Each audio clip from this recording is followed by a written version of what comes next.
One thing I do admire about Blavity is that you all are like a company of companies. What first kind of got you into MMA for the company?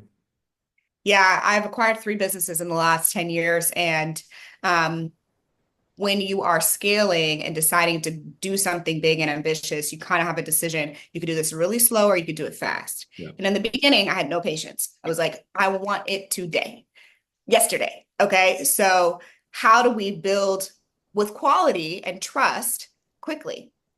Buying it was the best option because it allowed us to build on the trust that another brand and another founder had built, pay them fairly for that asset, and then be able to take it from there. So Travel Noir was an incredible community that was mostly an Instagram account, and also it was operating tours, events, and retreats all over the world. And there was luxury retreats that are absolutely incredible. And it was a audience that deeply cared about travel. And I knew that travel was an interest group that more and more Black people were going to continue to prioritize in terms of how we spend our discretionary income. So, could I build a travel brand? Sure. That could have taken me another 10 years or not at all because there was already something that was doing really well. So, I worked with them to figure out a plan that made sense for both of us and was able to buy Travel Noir, I think in 2017 or 2018. And that brand has grown, since then, tripled their Instagram followers, built a website that's now our third largest site on our portfolio, an incredibly engaged audience that now we're able to bring more travel content to every day. Yeah, funny enough, that's actually how I found about Blavity too, because I was following Travel Noir for so long, and I was like, oh, who? And then I learned everything else that you all do. That's cool. I Yeah, love that. I love when people are like, I'm like, what are your favorite brands? Like Travel Noir and yeah. Afro Tech. And I'm like, I love that. They have no. Exactly. Yeah, my brother, he's my co-founder. He always talks about that too. He's like he loves the idea of Phil Knight and Nike, where it's like people don't even know that they're engaging with your brand because I mean they don't know Phil Knight, but they know Nike, and everybody has the shoes on it. Kind of to that MMA point, like there's that weird kind of narrative that like black founders who exited are somehow like sellouts and stuff like that. I know there's that I forget the company, but she sold for like $200 million, and they're like, oh, I can't believe she sold to this company and all that. And I just want to kind of hear your thoughts about that when it comes to founders, because every other like any other demographic, like selling your company is like kind of like what people are like, wow, you did it big. But in Black community, it kind of can be different. So I kind of want to hear what your thoughts are in that space. When you start a company and you raise venture funding, you're accepting at that moment that you're going to sell and exit this company and that someone else will own it. And that is, in fact, the milestone that everyone is contractually aiming towards. So I think that in our community, that's tough because we don't have a lot that we maintain ownership of, that it makes it to scale, that makes it to that type of impact. And so it can be a tough pill to swallow when it happens. But from a founder and an entrepreneur perspective, that is the contract that you have agreed to once you decided to take millions of dollars from somebody else.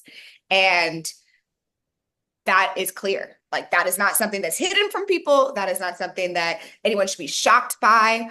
We should be celebrating the founders when they raise $10 million or raise $100 million or raise $5 million.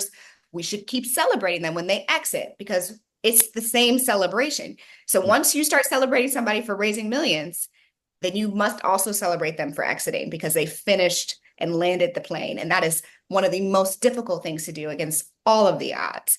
So I get annoyed. I mean, I go to so many people's defense when we are attacked online. Mael and Monique Rodriguez, when she sold, I mean, people went nuts. Yeah. And I'm like, are you kidding me? Like, this is what you all celebrated her when she raised a private equity deal 3 years ago. What did you think was going to happen next?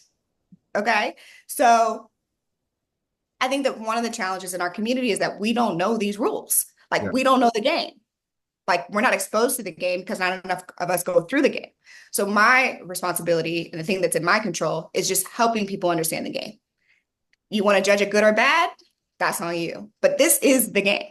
Yeah. So if we want companies to make it at scale, they need capital. If you take capital, you're expected to return it. The only way to return capital is to pay people back. Yep. You literally, yeah, you have IPO or you have your merger and acquisitions, and then, or you're just very much like one of those private companies that's grown so big that you're just paying them out through dividends and all that. And they don't own those companies. You can be the Yeah. CEO of a company that you have 5% ownership of. Yep. So do we want that? Right? Like there's so many different scenarios that are happening behind the scenes. Do I want a world where there are Black small businesses that are able to become mid-cap companies and be self-financed, or have all Black VCs and an all Black cap table and all Black private equity firm buys them? I would love that. I want to be a part of that solution, but that does not exist yet.